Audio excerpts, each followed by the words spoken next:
ಕೋಟ್ಯಾಂತರ ಭಾರತೀಯರ ದುಡ್ಡಿನ ಮೇಲೆ ನಿಂತಿರುವ LIC ಅಂತ ಸರ್ಕಾರಿ ಸಂಸ್ಥೆ ಕೆಲ ಖಾಸಗಿ ಕಂಪನಿಗಳನ್ನ ಬಚಾವ್ ಮಾಡೋದಕ್ಕೆ ಹಣ ಸುರಿತಾ ಇದ್ರೆ ಅದರ ಹಿಂದೆ ಯಾರಿದ್ದಾರೆ?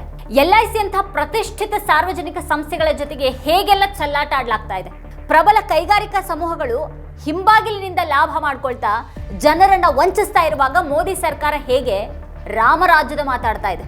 ಜಾಗತಿಕ ಹೂಡಿಕೆದಾರರು ಅಪಾಯದ ಸುಳಿವನ್ನ ಕೊಟ್ಟಾಗ್ಲೂ LIC ಕೆಲವಷ್ಟೇ ಕಾರ್ಪೊರೇಟ್ ಕಂಪನಿಗಳ ಪ್ರಸ್ತಾವನೆಯ ಪರ ಮತ ಚಲಾಯಿಸಿದ್ರೆ ಅದಕ್ಕೇನ್ ಕಾರಣ ಇರಬಹುದು? ಭಾರತದ GDP ಸಂಖ್ಯೆಗಳು ತುಂಬಾ ಪ್ರಬಲವಾಗಿದ್ರೆ IMF ನಮ್ಮ ಆರ್ಥಿಕ ದತ್ತಾಂಶದ ವಿಶ್ವಾಸಾರ್ಹತೆಯನ್ನು ಯಾಕೆ ಪ್ರಶ್ನೆ ಮಾಡಿದೆ? ಇಲ್ಲಿ ಸಾರ್ವಜನಿಕರಿಂದ ಏನನ್ನ ಮರೆ ಮಾಡಲಾಗ್ತಾ ಇದೆ? ದಿನ ಬೆಳಗಾದ್ರೆ ಸಾಕು ಧರ್ಮ ದ್ವೇಷ ಅಂತ ಅರಚಾಡುವಂತ ಮುಖ್ಯವಾಹಿನಿಯ ಮಾಧ್ಯಮಗಳು ಈ ಸ್ಫೋಟಕ ವಿಷಯಗಳ ಬಗ್ಗೆ ಯಾಕೆ ಮೌನವಾಗಿವೆ? LIC ಅಂದ್ರೆ ಈ ದೇಶದ ಕೋಟ್ಯಾಂತರ ಜನರಿಗೆ ತಮ್ಮದೇ ಸಂಸ್ಥೆ ಅನ್ನುವಂಥ ಒಂದು ಆಪ್ತ ಭಾವನೆ ಇದೆ. ಅಂಥ LIC ಒಳಗೆ ಈಗ ಏನೆಲ್ಲ ಕಳವಳಕಾರಿ ಬೆಳವಣಿಗೆಗಳು ಆಗ್ತಾ ಇವೆ ಅನ್ನೋದ್ರ ಬಗ್ಗೆನೇ ಇವತ್ತಿನ ವಿಡಿಯೋದಲ್ಲಿ ನಾವು ಚರ್ಚೆ ಮಾಡೋಣ. ನೀವು ಈ ವಿಡಿಯೋವನ್ನ ನೋಡ್ತಾ ಇದ್ರೆ ಈಗಲೇ ವಿಡಿಯೋದ ಕೆಳಗೆ ಕಾಣ್ತಾ ಇರುವಂಥ ಸಬ್ಸ್ಕ್ರೈಬ್ ಬಟನ್ ಹಾಗೆ ಪಕ್ಕದಲ್ಲೇ ಇರುವಂಥ ಬೆಲ್ ಐಕಾನ್ ಪ್ರೆಸ್ ಮಾಡಿ ನಮ್ಮನ್ನು ಪ್ರೋತ್ಸಾಹಿಸಿ ಬೆಂಬಲಿಸಿ. ಇಂತಹ ಪ್ರಶ್ನೆಗಳನ್ನು ಕೇಳುವಂಥ ನಿಮ್ಮ ವಾರ್ತಾ ಭಾರತಿಗೆ ಪ್ರತಿಯೊಬ್ಬ ಸಬ್ಸ್ಕ್ರೈಬರ್ ಕೂಡ ದೊಡ್ಡ ಶಕ್ತಿಯನ್ನು ಕೊಡ್ತಾರೆ. ಈ ವಿಡಿಯೋವನ್ನು ಮಿಸ್ ಮಾಡದೆ ಕೊನೆವರೆಗೂ ನೋಡಿ. ಈ ಕುರಿತಾಗಿ ನಿಮ್ಗೇನು ಅಭಿಪ್ರಾಯಗಳಿದೆ ಅದನ್ನು ವಿಡಿಯೋದ ಕೆಳಗಡೆ ಕಮೆಂಟ್ ಮಾಡಿ ನಮಗೆ ತಿಳಿಸಿ. ಹಾಗೆ ವಿಡಿಯೋದ ಲಿಂಕ್ ಅನ್ನು ನಿಮ್ಮೆಲ್ಲ ಬಂಧು ಮಿತ್ರರಿಗೆ ವಾಟ್ಸ್ಆ್ಯಪ್ ಮಾಡಿ ಸತ್ಯವನ್ನು ಎಲ್ಲೆಡೆಗೆ ತಲುಪಿಸಿ. ಈಗ ನಾವು ವಿಷಯಕ್ಕೆ ಬರೋಣ. ಪ್ರಧಾನಿ ನರೇಂದ್ರ ಮೋದಿ ಅವರು ರಾಮರಾಜ್ಯದ ಬಗ್ಗೆ ಮಾತಾಡ್ತಾ ಇರುವಾಗ ವಾಸ್ತವದಲ್ಲಿ ಇಲ್ಲಿ ಕಾಣ್ತಾ ಇರೋದು ಕಾರ್ಪೊರೇಟ್ ರಾಜ್ಯ ಮಾತ್ರ.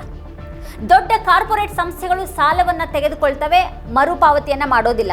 ಕಡೆಗೆ ಅವುಗಳ ಸಾಲವನ್ನ ಮನ್ನಾ ಮಾಡಲಾಗುತ್ತೆ. ಆದರೆ ಸರಾಸರಿ ಮಧ್ಯಮ ವರ್ಗದವರಿಗೆ ಈ ಪ್ರಯೋಜನಗಳು ಸಿಗೋದಿಲ್ಲ. ಅಂದ್ರೆ ಉದಾಹರಣೆಗೆ ಟೈಮ್ಸ್ ಆಫ್ ಇಂಡಿಯಾದ ರೀವಾ ಜಕಾರಿಯಾ ಅವರ ಈ ಒಂದು ವರದಿಯನ್ನ ಇಲ್ಲಿ ಪರಿಗಣಿಸಿ.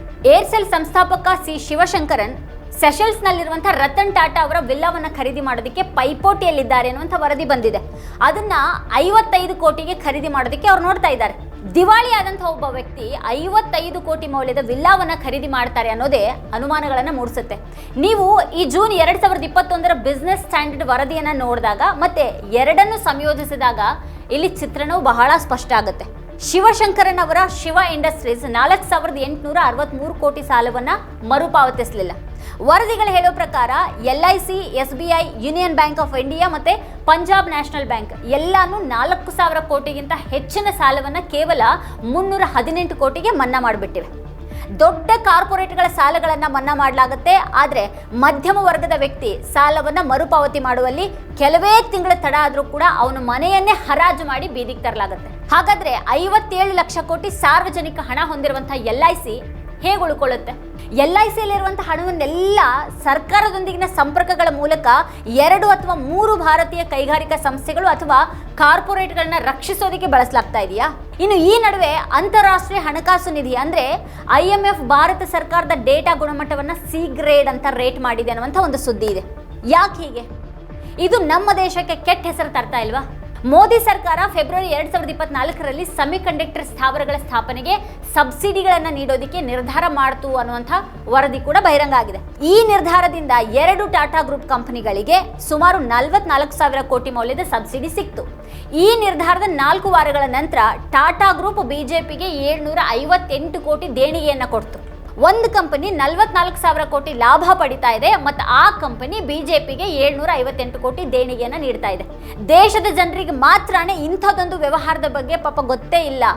ಅದು ಗೊತ್ತಾಗೋದಿಕ್ಕೆ ಈಗ ಸ್ಕ್ರಾಲ್ನಲ್ಲಿ ವರದಿ ಬರಬೇಕಾಯ್ತು. ಇದು ಪ್ರಧಾನಿ ಮೋದಿ ಅವರ ರಾಮರಾಜ್ಯದ ಮಾದರಿನಾ? ರಾಮರಾಜ್ಯದ ಬಗ್ಗೆ ಹಗಲು ರಾತ್ರಿ ಮಾತಾಡ್ತಾ ಇರುವಂತಹ ಸಮಯದಲ್ಲಿ ಜನರನ್ನ ಕತ್ಲೆಯಲ್ಲಿಡಲಾಗಿದೆ. ಸತ್ಯನೇ ಗೆಲ್ಲುತ್ತೆ ಅಂತ ಹೇಳ್ತಾ ಇಲ್ಲಿ ಸತ್ಯವನ್ನೇ ಅಡಗಿಸಿಡ್ಲಾಗ್ತಾ ಇದೆ.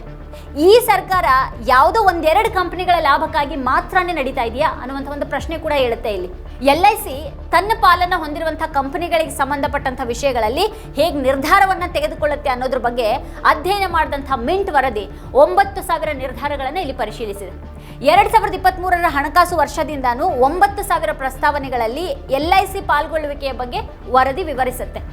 LIC 92% ಪ್ರಸ್ತಾವನೆಗಳ ಪರವಾಗಿ ಮತ ಚಲಾಯಿಸಿತು ಮತ್ತೆ 6%ರಲ್ಲಿ ಗೈರ್ ಹಾಜರಾಯಿತು. ಉಳಿದ 2% ಪ್ರಕರಣಗಳನ್ನು ತಿರಸ್ಕರಿಸಿತು.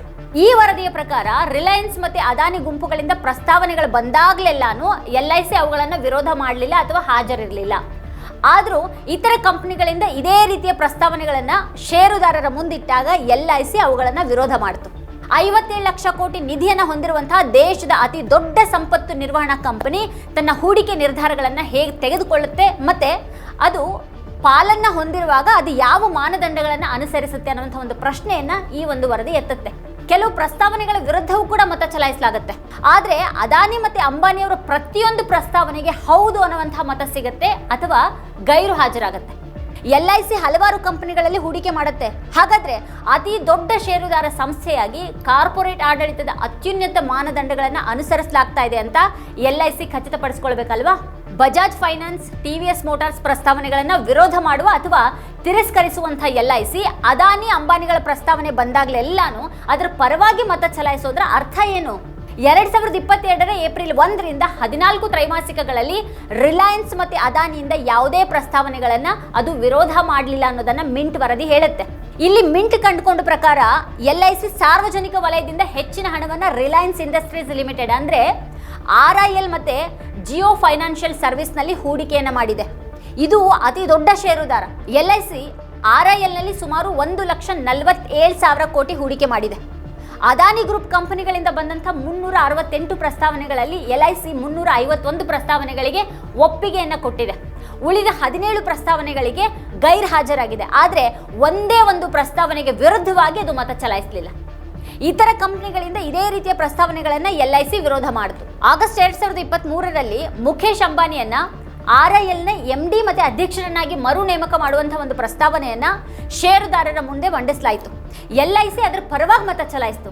ಆದರೆ TVS ಮೋಟಾರ್ ಕಂಪನಿಯ ಅಧ್ಯಕ್ಷ ವೇಣು ಶ್ರೀನಿವಾಸ್ ಅವರನ್ನ ಅಧ್ಯಕ್ಷ ಮತ್ತೆ MD ಆಗಿ ಮರು ನೇಮಕ ಮಾಡುವಂತಹ ಪ್ರಸ್ತಾವನೆಯ ಪರ ಅದು ಮತ ಹಾಕಲಿಲ್ಲ ಮತ್ತೆ ಅದನ್ನ ವಿರೋಧ ಕೂಡ ಮಾಡಲಿಲ್ಲ.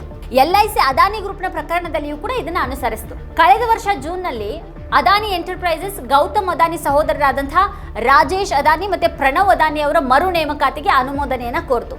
ರಾಜೇಶ್ ಅದಾನಿಯನ್ನ ವ್ಯವಸ್ಥಾಪಕ ನಿರ್ದೇಶಕರಾಗಿ ಮತ್ತೆ ಪ್ರಣವ್ ಅದಾನಿಯನ್ನ ಗ್ರೂಪ್ ಅಧ್ಯಕ್ಷರನ್ನಾಗಿ ಮರು ನೇಮಕ ಮಾಡೋದಕ್ಕೆ ಪ್ರಸ್ತಾಪಿಸಲಾಯಿತು. ಎರಡೂ ಸಂದರ್ಭಗಳಲ್ಲೂ ಕೂಡ LIC ಮತದಾನದಿಂದ ದೂರನೇ ಇತ್ತು. ಕೋರ್ಮಂಡಲ್ ಇಂಟರ್ನ್ಯಾಷನಲ್ ಮತ್ತೆ ಬಜಾಜ್ ಫೈನಾನ್ಸ್ ಇದೇ ರೀತಿಯ ಪ್ರಸ್ತಾವನೆಯನ್ನ ತಂದಾಗ LIC ಅದರ ವಿರುದ್ಧ ಮತ ಚಲಾಯಿಸಿತು. ಹಾಗಾದ್ರೆ ಇದಕ್ಕೆ ಏನ್ ಮಾನದಂಡ? LIC ಕೆಲವು ಕಂಪನಿಗಳನ್ನು ಹೆಚ್ಚು ಬೆಂಬಲಿಸ್ತಾ ಇದೆಯಾ? ಟಾಪ್ 500 ಕಂಪನಿಗಳಲ್ಲಿ ಅಧ್ಯಕ್ಷರು ಮತ್ತೆ MD ವಿಭಿನ್ನವಾಗಿರಬೇಕು ಅಂತ ಸೆಬಿನೇ ಹೇಳುತ್ತೆ. ಸೆಬಿ ಇದನ್ನ ಕಡ್ಡಾಯಗೊಳಿಸಿಲ್ಲ. ಆದರೆ LIC ಅದೇ ವ್ಯಕ್ತಿಯನ್ನ ಅಧ್ಯಕ್ಷರು ಮತ್ತೆ ವ್ಯವಸ್ಥಾಪಕ ನಿರ್ದೇಶಕರಾಗಿಸೋದ್ರ ಪರವಾಗಿ ಹೇಗೆ ಮತ ಚಲಾಯಿಸಬಹುದು? ಇಲ್ಲಿ ರಾಮರಾಜ್ಯದಲ್ಲಿ ನಂಬಿಕೆ ಇಡುವಂತಹ ಪ್ರಧಾನಿ ಮೋದಿ ಅವರ ಅವಧಿಯಲ್ಲಿ ಸತ್ಯ ಯಾಕೆ ಇಂತಹ ಸ್ಥಿತಿಯಲ್ಲಿದೆ? ಸತ್ಯವನ್ನ ಯಾಕೆ ಇಷ್ಟೊಂದು ಮರೆಮಾಚಲಾಗಿದೆ? ಉತ್ತರ ಯಾಕಿಲ್ಲ ಇದಕ್ಕೆ? ಮಾಧ್ಯಮಗಳಲ್ಲಿ ಮೌನವನ್ನ ಕಾಯ್ದುಕೊಳ್ಳುವ ಮೂಲಕ ರಾಮರಾಜ್ಯವನ್ನ ಸಾಧಿಸಬಹುದಾ? ಸತ್ಯವನ್ನ ಮರೆಮಾಚುವ ಮೂಲಕ ರಾಮರಾಜ್ಯವನ್ನ ಸಾಧಿಸಬಹುದಾ? ಸುಳ್ಳು ಹೇಳುವ ಮೂಲಕ ರಾಮರಾಜ್ಯವನ್ನ ಸಾಧಿಸಬಹುದಾ? LIC ಕುರಿತ ವರದಿಯ ಬಗ್ಗೆ ಭಾರತೀಯ ಮಾಧ್ಯಮಗಳು ಯಾಕೆ ಮೌನವಾಗಿವೆ? ವಾಷಿಂಗ್ಟನ್ ಪೋಸ್ಟ್ ವರದಿಯ ಪ್ರಕಾರ ಈ ವರ್ಷ ಗೌತಮ್ ಅದಾನಿಯ ವ್ಯವಹಾರ ಸಾಲದ ಹೊರೆ ಹೆಚ್ಚಾಗೋದಿಕ್ಕೆ ಪ್ರಾರಂಭ ಮಾಡಿತು. ಅಮೆರಿಕೆಯಲ್ಲಿನ ಅವರ ವಿರುದ್ಧದ ಭ್ರಷ್ಟಾಚಾರ ಹಗರಣದಿಂದಾಗಿ ಅಮೆರಿಕನ್ ಮತ್ತೆ ಯುರೋಪಿಯನ್ ಬ್ಯಾಂಕ್ಗಳು ಅವರಿಗೆ ಸಾಲ ನೀಡೋದಕ್ಕೆ ಹಿಂಜರಿತಾ ಇದ್ವು. ಮೇ ತಿಂಗಳಲ್ಲಿ ಭಾರತೀಯ ಸರ್ಕಾರಿ ಅಧಿಕಾರಿಗಳು ಪ್ರಸ್ತಾವನೆಯನ್ನು ಮಂಡಿಸಿದ್ರು. ಅದರಡಿಯಲ್ಲಿ LIC ಅದಾನಿ ಪೋರ್ಟ್ಸ್ ಕಂಪನಿಗಳಿಗೆ 3,458 ಕೋಟಿ ಹೂಡಿಕೆಯನ್ನ ಮಾಡುತ್ತೆ ಅಂತ ವರದಿ ಹೇಳುತ್ತೆ. ಯಾವ ಕಂಪನಿಗೆ ಸಾಲ ಕೊಡೋದಕ್ಕೆ ಅಮೆರಿಕನ್ ಯುರೋಪಿಯನ್ ಬ್ಯಾಂಕ್ಗಳು ಹಿಂಜರಿತಾ ಇದ್ವೋ ಅಲ್ಲೇ LIC ಇಂದ ಹೂಡಿಕೆಯನ್ನ ಮಾಡಿಸಲಾಗುತ್ತೆ. ರಾಮರಾಜ್ಯದ ಬಗ್ಗೆ ಮಾತನಾಡುವಂತಹ ಪ್ರಧಾನಿ ಮೋದಿ ಅವರು ಯಾವಾಗ ಪ್ರತಿಜ್ಞೆಯನ್ನು ತೆಗೆದುಕೊಳ್ತಾರೆ? ಅವ್ರ ಜನರಿಗೆ ಪ್ರತಿಜ್ಞೆಯನ್ನು ತೆಗೆದುಕೊಳ್ಳೋ ಹಾಗೆ ಇನ್ನು ಎಷ್ಟು ಕಾಲ ಅಂತ ಕರೆಯನ್ನು ನೀಡ್ತಾನೆ ಇರ್ತಾರೆ. ಅದಾನಿ ಪ್ರಕರಣದ ವರದಿಯಲ್ಲಿ ಎತ್ತಲಾದಂತಹ ಪ್ರಶ್ನೆಗಳಿಗೆ ಸತ್ಯ ಮತ್ತೆ ಪಾರದರ್ಶಕ ರೀತಿಯ ಉತ್ತರ ಯಾವಾಗ ಸಿಗುತ್ತೆ?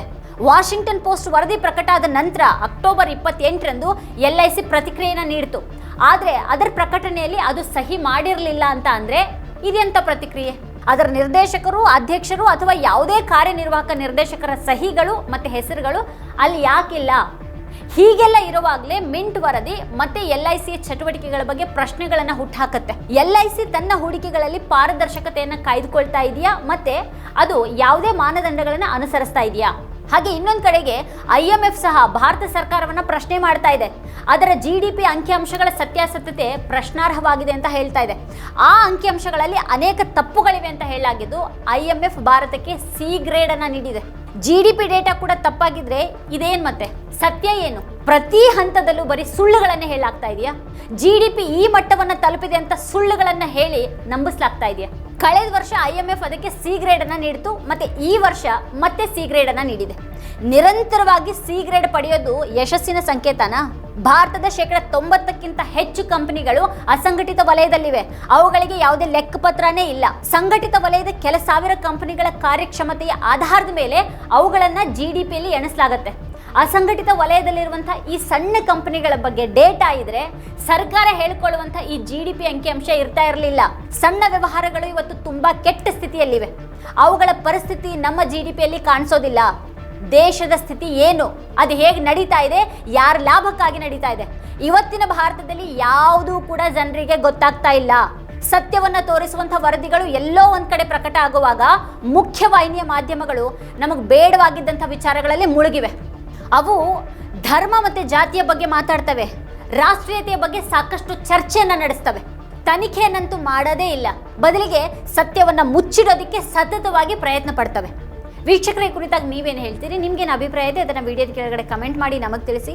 ಇದೇ ಹೊತ್ತಿನ ಸ್ಪೆಷಲ್ ನೋಡ್ತಾ ಇರಿ ವಾರ್ತಾ ಭಾರತಿ. ನೀವು ಇನ್ನೂ ವಾರ್ತಾ ಭಾರತಿ ಯೂಟ್ಯೂಬ್ ಚಾನಲನ್ನು ಸಬ್ಸ್ಕ್ರೈಬ್ ಮಾಡಿಲ್ಲ ಅನ್ನೋದಾದರೆ ಈ ಕೂಡಲೇ ಸಬ್ಸ್ಕ್ರೈಬ್ ಮಾಡಿ, ಹಾಗೆ ಪಕ್ಕದಲ್ಲೇ ಇರುವಂಥ ಬೆಲ್ ಐಕಾನ್ನ ಪ್ರೆಸ್ ಮಾಡಿ ನಮ್ಮನ್ನು ಪ್ರೋತ್ಸಾಹಿಸಿ.